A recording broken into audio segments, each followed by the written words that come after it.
Hello everyone, my name is Ayush Raina और मैंने UPSC prelims 4 बार clear किया है। और सबसे इंपॉर्टेंट जो फेज है हमारी प्रिपरेशन का वो अगले 5 हफ्ते में या 6 हफ्ते में आने वाला है। तो बेसिकली 36 डेज के आसपास रह गए, पर मैं आपको 30 डेज का एक रोड मैप दूंगा जो प्रीलिम्स 2026 में आपको फॉलो करना है। यही रोड मैप अपनी प्रिपरेशन में मैं भी फॉलो करता था और मुझे काफी बेनिफिट दिया। First things first, you need to understand कि मैं आज आपको बताऊंगा कि प्रीवियस ईयर क्वेश्चंस को कैसे अभी लास्ट के दिनों में भी यूज करना है ऑप्शन एनालिसिस के साथ। दूसरा, मैं आपको प्रायोरिटी वाइज टॉपिक्स बताऊंगा कि टॉपिक्स सबसे पहले तो सब्जेक्ट कौन से प्रायोरिटी वाइज आपने उठाने हैं और उसके अंदर के कौन से टॉपिक्स प्रायोरिटी वाइज उठाने हैं। तीसरा, मैं टेस्ट सीरीज का इस्तेमाल बताऊंगा, टेस्ट का एनालिसिस कैसे करना है। और आखिर में मैं आपको एक आइडियल 4 वीक्स का प्लान भी दूंगा जिसको आप फॉलो कर सकते हो and the next 30 days you can really change the direction of your preparation और बूस्ट दे सकते हो अपनी प्रिपरेशन को। तो ये सब्जेक्ट्स है हमारे, है ना, polity, governance, schemes, Indian economy, environment, ecology, science and tech, history जिसमें ancient, medieval, modern, art and culture, geography, IR completely current affairs और मैपिंग है, और करंट अफेयर्स इन सभी सब्जेक्ट्स की ये हमारे सब्जेक्ट्स है। स्टेप 1, जो भी आप इस वक्त पढ़ रहे हो उसमें अगर पीवाईक्यू एम्बेडेड नहीं है तो आप गलत पढ़ रहे हो। तो इसीलिए या तो हमारी स्लीपी क्लासेस की पीवाईक्यू मैराथन्स की जो पीडीएफ है वो डाउनलोड कर लो, या क्योंकि आप खुद से पीवाईक्यू एनालाइज मत करो, लेकिन आप कहीं ना कहीं से जो भी कंटेंट मिल रहा है उसको पीवाईक्यू से एम्बेड करना जरूरी है। मैं आपको एग्जांपल के तौर पे बताता हूं। पीवाईक्यू और ऑप्शन एनालिसिस इतना इंपॉर्टेंट है कि आप देखोगे कि जो सवाल पूछे जाते हैं वो बहुत ज्यादा आसपास के एरियाज या रेपिटेशन में देखने को मिलते हैं। जैसे ये सवाल पूछा गया Indian laws about wild life protection के बारे में, और ये कहा गया कि वाइल्ड एनिमल्स गवर्नमेंट की प्रॉपर्टी होते हैं, वाइल्ड एनिमल्स जब डिक्लेयर होते हैं तो इसे इक्वल प्रोटेक्शन मिलता है, ठीक है, चाहे वो प्रोटेक्टेड एरिया में हो या बाहर हो। मतलब अगर मैं इसी ऑप्शंस को अच्छे से पढ़ के चला जाऊं, ठीक है, तो मैं इस पर्टिकुलर क्वेश्चन को आंसर कर सकता हूं। और जब मैं इसको अच्छे से पढ़ूंगा तो मुझे पता चलेगा कि if a particular plant species is placed under schedule 6, अब तो ये चेंज हो चुका है क्योंकि wild life protection act amend हो चुका है, तो उसमें 4 ही शेड्यूल्स हैं। लेकिन मैं अपने सबसे इंपॉर्टेंट फोकस एरिया को आइडेंटिफाई कर पाऊंगा और दूसरा उसको तैयार भी कर पाऊंगा, ठीक है। सेम वे आप देखो, रेन फॉरेस्ट और ट्रॉपिकल फॉरेस्ट अगर लंग्स ऑफ द अर्थ हैं तो वेटलैंड्स क्या हैं, किडनीज हैं, और वेटलैंड्स का क्या इंपॉर्टेंट फंक्शन है, ठीक है। और वेटलैंड्स की थीम मेरे को पता चल गई कि अरे भाई साहब वेटलैंड्स की थीम पे मल्टीपल टाइम्स क्वेश्चंस पूछे जाते हैं। तो बच्चे क्या करते हैं, 98 वेटलैंड्स हैं रामसार साइट्स के तौर पे आइडेंटिफाइड, तो उनकी लिस्ट रटने लग जाते हैं। उनकी लिस्ट रटने से कोई फायदा नहीं। अगर आपने याद करना ही है तो सबसे इंपॉर्टेंट चीज ये है कि वेटलैंड्स के बेसिक्स के ऊपर पढ़ाई करना will yield you more result. Of course हाँ, उनकी ज्योग्राफिकल लोकेशन, पिछले 1 या 1.5 साल में जो वेटलैंड्स अलाउंस हुए हैं उनकी लोकेशन ये करनी जरूरी है, लेकिन सारे 98 के 98 wetlands will not give you anything. अब ये देखो, क्वेश्चन पूछा गया इन one of the years about blue finned mahseer. ये कहां पाई जाती है, कावेरी रिवर में। क्या ये कावेरी रिवर में पाई जाती है या नहीं? इरावदी डॉल्फिन चंबल में पाई जाती है या नहीं? इस तरीके से मैच द फॉलोइंग में पूछा गया।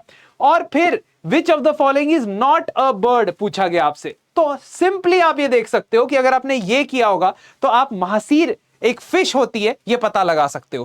कहने का मतलब है कि प्रीवियस ईयर क्वेश्चंस को अगर आप एम्बेड करके अभी तक नहीं पढ़ रहे थे वो गलती मत करो। जो भी कंटेंट आप पढ़ रहे हो उसके साथ स्लीपी क्लासेस का पीवाईक्यू मैराथन का पीडीएफ डाउनलोड करके साथ साथ पढ़ो। अगर आपने पढ़ा ही नहीं अभी तक पीवाईक्यू तो लेक्चर जरूर देखो, ठीक है। ये गलती मैंने पहले अटेम्प्ट में की थी 2018 में, मुझे याद है मैंने सारा कंटेंट कवर कर लिया था, लेकिन पीवाईक्यू को 15 साल 16 साल के पीवाईक्यू का एनालिसिस नहीं किया था। अच्छा, एक और चीज है, मैं एक लाइव सेशन लेके आ रहा हूं सैटरडे को 18 अप्रैल को, जहां पे मैं मैप्स के सारे पीवाईक्यू डिस्कस करूंगा। पिछले 15 साल में जो पूछे गए हैं मैप्स और लोकेशंस के पीवाईक्यू सारे डिस्कस करूंगा। एक बार जरूर उस सेशन को ज्वाइन कर लेना। अच्छा, तो यही चीज मैं बार बार इन्हीं एग्जाम्पल से दिखाना चाहता हूं कि प्रीवियस ईयर क्वेश्चंस कितने इंपॉर्टेंट है। CGWA के बारे में सवाल, और फिर which of the following has been constituted under environment protection act you see in one of the years. यही नहीं, 2025 का मैं क्वेश्चन दिखा देता हूं। 2016 में पूछा गया मिडीवल इंडिया में अराघट्टा का मतलब क्या है। मिडीवल इंडिया में अराघट्टा का मतलब क्या होता है। और 2025 में पूछा गया कि ये जो अराघट्टा है वो क्या है, क्या वो एक वाटर बैग है जिसको पुली से पुल किया जाता है? क्या वो लार्ज व्हील है जिसके अर्दन पॉट्स लगे होते हैं? इसका मतलब लेवल 1 का क्वेश्चन अगर यहां पूछा, उसको रेज करके लेवल 2 का क्वेश्चन यहां पूछा गया, दैट मींस वो ये भी एक्सपेक्ट करता है कि आप पिछले 10-15 साल के प्रीवियस ईयर क्वेश्चन का एनालिसिस अच्छे से करो। और अभी खुद से करने का फायदा नहीं है। देखो 2025 में आइसोथर्म्स का क्वेश्चन, 2024 में, 2025 में, दोनों में आपको देखने को मिलेगा। तो मेरे कहने का मतलब यह है कि फर्स्ट स्टेप इज कि अगर आप पीवाईक्यू एम्बेडेड तैयारी नहीं कर रहे हो तो करनी स्टार्ट कर दो। दूसरा, सब्जेक्ट्स को प्रायोरिटाइज करना बहुत ज्यादा जरूरी है मेरी नजर में, and with no disrespect to any subject, polity, economy, places in news, ये जो टॉपिक है ये मेरे लिए लो हैंगिंग फ्रूट हो सकते हैं। ये मेरे लिए लो हैंगिंग फ्रूट हो सकते हैं कि मैं इनको तैयार कर सकता हूं अभी, ताकि बाद तक मुझे ये याद रहे, क्योंकि ये चीजें बाद तक याद रहती। खासतौर पे पॉलिटी और इकोनॉमी के जो कॉन्सेप्ट्स होंगे वो मुझे 20 दिन बाद भी शायद याद रहें, लेकिन हिस्ट्री की बहुत सारी ऐसी टर्म्स होती हैं, आर्ट एंड कल्चर के बहुत सारे ऐसे वर्ड्स होते हैं, ऐसे टर्मिनोलॉजी होती है जो मुझे अगले ही मिनट भूल जाएंगी। दिन तो दूर की बात है, इसलिए मुझे उनका रिवीजन साइकिल के एंड में रखना चाहिए, बाद में रखना चाहिए, पहले इन पे प्रायोरिटाइज करना चाहिए। ये 3 सब्जेक्ट ये गेम चेंजिंग सब्जेक्ट है, इनको मैंने बीच में रखा है, लेकिन ये गेम चेंजिंग है। जिसके इन 3 में से 2 स्ट्रॉन्ग सूट्स हैं वो प्रीलिम्स डेफिनेटली क्लियर करेगा।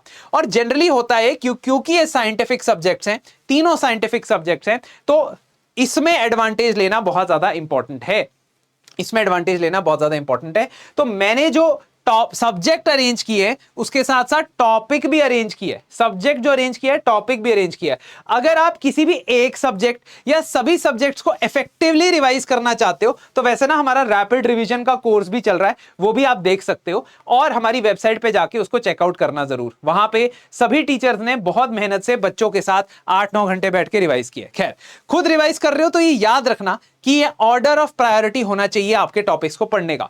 सीक्वेंशियली पढ़ने की जरूरत नहीं है, प्रायोरिटी ऑर्डर देखो। कॉन्स्टिट्यूशनल फ्रेमवर्क और बेसिक्स, मतलब preamble, constitutionalism, basics of rule of law, है ना, ये जो टर्म्स होती हैं कि स्टेट क्या होता है ना, ये सारी चीजें, plus fundamental rights, fundamental duties, union and territories, citizenship and DPSP, ये सबसे इंपॉर्टेंट है। उसके बाद यूनियन और स्टेट लेजिस्लेचर दूसरे नंबर पे, तीसरे नंबर पे यूनियन और स्टेट एग्जीक्यूटिव, चौथे नंबर पे जुडिशरी एंड लॉज, एंड 5वें नंबर पे constitutional and non constitutional bodies. अब आप कहोगे sir centre state relations important नहीं है, मैं कहूंगा हाँ इंपॉर्टेंट है, बट पहले ये कवर करना, ठीक है। और इमरजेंसी प्रोविजंस पे शायद फोकस कर सकते हो। इसके बियॉन्ड आपकी प्रिपरेशन में ये क्लैरिटी होनी चाहिए। इंडियन इकोनॉमी के अंदर आरबीआई और मॉनेटरी पॉलिसी से रिलेटेड जो टर्म्स हैं, 100% 2 सवाल उसमें से आएंगे ही आएंगे। सेम वे गवर्नमेंट बजटिंग और उससे रिलेटेड टर्म्स है, सवाल आएंगे। यही चीज, ये स्ट्रैटेजी मैंने 2025 के स्टूडेंट्स के साथ भी डिस्कस की थी और उन्होंने देखा कि 2 सवाल फिस्कल डेफिसिट में से, directly fiscal deficit, primary deficit में से 2025 के प्रीलिम्स में पूछे गए। मजाक की बात नहीं है, सीरियस बात करता हूं मैं, बिल्कुल एग्जाम ओरिएंटेड बात। तो एग्रीकल्चर, सभी एमएसपी क्रॉप्स की तैयारी खास तौर पे करना, क्योंकि किसी ना किसी एक एमएसपी क्रॉप के ऊपर सवाल जरूर पूछा जाता है। इस बार आत्मनिर्भर मिशन ऑन पल्सेस भी आया है, तो पल्सेस के ऊपर थोड़ा ज्यादा ध्यान देना। फाइनेंशियल और सर्विसेज सेक्टर, इसकी इंपॉर्टेंस बढ़ते जा रही है। Bonds, shares, convertible bonds, InvITs, REITs, इसके ऊपर सवाल ज्यादा पूछे जा रहे हैं, तो इसके ऊपर तैयारी करनी है। एनवायरनमेंट एंड इकोलॉजी में protected area network, national parks, biosphere reserves, wild life sanctuaries, pollution और पोल्यूटेंट्स, इसको इग्नोर करते हो, इसमें से हर साल 2 क्वेश्चन आते हैं। पोल्यूशन और पोल्यूटेंट्स, अलग अलग टाइप के पोल्यूशन, अलग अलग टाइप के पोल्यूटेंट्स, उनके लिए कोई नई टेक्नोलॉजी, ये बहुत इंपॉर्टेंट है। अगर आप देखोगे स्पीशीज और बायोडाइवर्सिटी फिर तीसरे नंबर पे आता है। स्पीशीज को मैं तीसरे नंबर पे क्यों रखता हूं? क्योंकि हम प्रोटेक्टेड स्पीशीज के बारे में एक लिमिट तक ही पढ़ सकते हैं। अगर हम बहुत ज्यादा उसके पीछे चले गए तो हमारा कॉस्ट बेनिफिट कम हो जाएगा। फॉर एग्जाम्पल 2025 के प्रीलिम्स में पीकॉक टेरेंटुला के बारे में सवाल आया था। अगर आप 100, 120, 30 स्पीशीज की लिस्ट बनाओगे, मेरा यह साफ मानना है कि पीकॉक टेरेंटुला उसमें नहीं आएगा। आप जो भी कंटेंट पढ़ लो, तो इसीलिए इसके पीछे कम जाना है। एनवायरनमेंट लॉज और लेजिस्लेशन, ये बेटर लो हैंगिंग फ्रूट है। अभी रिसेंटली हमने अपने साथ जुड़ो प्रोग्राम के अंदर और जो हमारे 2027 में भी प्रोग्राम्स आ रहे हैं उसमें ये चीट शीट्स बनाई हैं, लास्ट मिनट रिवीजन शीट्स बनाई हैं for environment laws and legislation. तो environment protection act, water pollution act, air pollution act, biodiversity act, है ना, एनजीटी एक्ट, इसमें से सवाल आने के ज्यादा चांसेस हैं। And of course COP, climate change and related organisations. So ultimately इसके, अब आप कहोगे सर ये तो सारा ही बोल दिया, मैं कह रहा हूं एक एक करके ये टॉपिक उठाना है, प्रायोरिटी वाइज उठाना है। मे बी आप क्लाइमेट चेंज रिलेटेड को तीसरे नंबर पे भी ला सकते हो, तीसरे नंबर पे भी ला सकते हो। खैर, तो प्रायोरिटाइज करना बहुत ज्यादा जरूरी है। इसी अप्रोच से हम भी रिवाइज करवाते हैं बच्चों को, खास तौर पे जब लिमिटेड टाइम।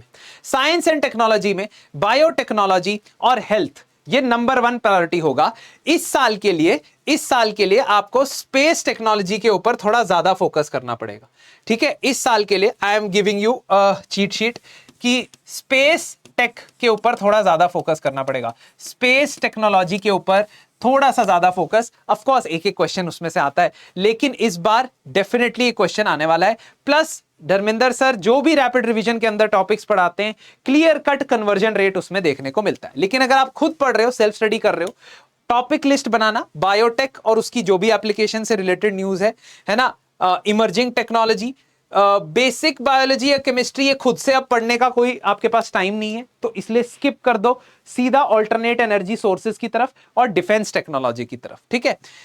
फिर आते हैं सेक्शन 2 प्रायोरिटी वाले सब्जेक्ट्स, ठीक है, आयर, ज्योग्राफी, हिस्ट्री, इसकी मैपिंग, है ना। तो जो मैपिंग है उसके लिए मैप्स का कोर्स भी है, और कल मैं प्रीवियस ईयर क्वेश्चन लेके आ रहा हूं, वो एक बार सेशन जरूर देख लेना। हिस्ट्री, आर्ट एंड कल्चर में बुद्धिज्म, जैनिज्म पहली प्रायोरिटी, दूसरे पे क्रोनोलॉजी एंड कंटेम्पोररीज, जो भी डायनेस्टीज पढ़ी हैं, जो भी किंग्स पढ़े हैं, उनकी क्रोनोलॉजी और उनके कंटेम्पररी कौन कौन थे। भारत के अंदर सबसे इंपॉर्टेंट लोकेशंस और उनकी mapping, terms, literature, publications, organisations, और ये भी पीवाईक्यू के साथ बेहतर होगा, पीवाईक्यू के साथ पढ़ो, रिपीट होने के चांसेस है इसमें रिपीट होने के चांसेस होते हैं। मैंने जैसे अराघट्टा का एग्जाम्पल दिखाया था, इसके अलावा प्रादेशिक और युक्ता वाला एग्जाम्पल भी है जो पहले पूछा गया है। तो ultimately please focus on these things. मैं अभी रुको, मैं लास्ट में 28 डेज का प्लान भी दूंगा। अब स्टेप नंबर 3 है कि आपने जो भी मॉक टेस्ट लिखने हैं, आपको जो मैं रिवीजन प्लान दूंगा उसमें मॉक टेस्ट की फ्रीक्वेंसी भी बताई है। मॉक टेस्ट कम से कम एक टेस्ट 2 बार रिवाइज करना है। जो आपने टेस्ट दिया है ऐसे देना है कि मैं 2 बार उसे रिवाइज करूंगा, एक बार अभी, एक बार सेकेंड राउंड ऑफ रिवीजन के टाइम पे। और फुल लेंथ टेस्ट जो है प्रीलिम से 1 हफ्ता पहले देना बंद कर दो। ये मेंस आंसर राइटिंग नहीं है जिसका फ्लो बना रहना चाहिए, नहीं नहीं नहीं। जब प्रीलिम्स होगा उससे 1 हफ्ता पहले आप फुल लेंथ टेस्ट देना बंद कर दो। ये मैं गारंटी से कहता हूं, ज्यादा प्रोडक्टिव होगा चीजों को रिवाइज करना rather than solving full length test for 2 hours. अगर यही मेंस होता तो मैं कहता कि मेंस एग्जाम से 3 दिन पहले भी एक टेस्ट लिख दो। तो ये कस्टमाइज्ड एडवाइस है, ये जेनरिक एडवाइस नहीं है, ये मैंने फॉलो की और मेरे बहुत सारे रैंकर दोस्त हैं उन्होंने भी फॉलो की है। कई सारे स्टूडेंट्स भी हमारे, जैसे आकृति है, रैंक 93 है, उनके साथ भी जब कॉन्वर्सेशन हुआ तो उन्होंने भी मेंस के लिए प्रैक्टिस को ज्यादा प्रायोरिटी दी और प्रीलिम्स के लिए नॉलेज रिटेंशन को ज्यादा प्रायोरिटी दी। Of course we will have conversation with her very soon. Underline and mark the keywords. जो भी आपने टेस्ट में गलतियां की हैं उसकी अलग टेस्ट लर्निंग्स की कॉपी बनाओ या उसकी एक्सेल शीट बना दो। मुझे नहीं पता कैसे, लेकिन उसको रिकॉर्ड करना बहुत ज्यादा जरूरी है जो भी आपने अपने टेस्ट में गलतियां की। सीसैट के लिए we'll have a separate session, एक स्ट्रेटेजी सेशन होगा, लेकिन कम से कम 3 एफएलटी सीसैट के भी दोगे आप, ठीक है। उसके बाद उस दिन अटेम्प्ट कैसे देना है, इसके लिए अगर आप सेशन चाहते हो कि एक्चुअल में how to attempt the paper on D day, then please write D day in the comment section. मतलब प्रीलिम्स वाले दिन 24 मई को कैसे एग्जैक्टली अटेम्प्ट करना चाहिए, इस पे मैं डेमोन्स्ट्रेशन दूंगा आप लोगों को एक, ठीक है। फिर उसके बाद जो शेड्यूल है वो 4 हफ्ते का शेड्यूल है। वो शेड्यूल मैंने डिस्क्रिप्शन में उसका लिंक लगा दिया है, उस लिंक पे जाके आपको वो शेड्यूल मिल जाएगा। और मैंने उस शेड्यूल को 5 ब्लॉक्स में डिवाइड किया है based on the priority order that we had decided. तो जो हमारा प्रायोरिटी ऑर्डर था जिसमें हिस्ट्री प्लस इकोनॉमी पहले आ रहा था, ठीक है, उसके बाद एनवायरनमेंट और ज्योग्राफी आ रहा था, फिर science and tech plus schemes आ रही थी, फिर उसके बाद आईआर और हिस्ट्री आ रहा था। IR that is places in news and history. तो कुछ इस तरीके से वो डिजाइन किया गया है और वो आपके रिवीजन को ऑप्टिमाइज करेगा। पहले राउंड ऑफ रिवीजन में up till 21 days you will revise 1 round और फिर 7 दिन 8 दिन में आप नेक्स्ट राउंड रिवाइज करोगे। तो डिस्क्रिप्शन में लिंक है, देख लीजिएगा।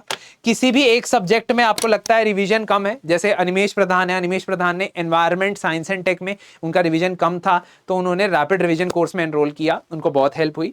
ऐसे बहुत सारे हमारे स्टूडेंट्स हैं। कोई एक सब्जेक्ट में कमी लगती है या 2-3 सब्जेक्ट में कमी लगती है, you can look at the rapid revision course once. ठीक है, थैंक यू। और डी डे जरूर लिख देना, है ना, अगर मैं एक सेशन आप चाहते हो कि एक्चुअल एग्जाम में क्या अटेम्प्ट करने की स्ट्रेटेजी होनी चाहिए।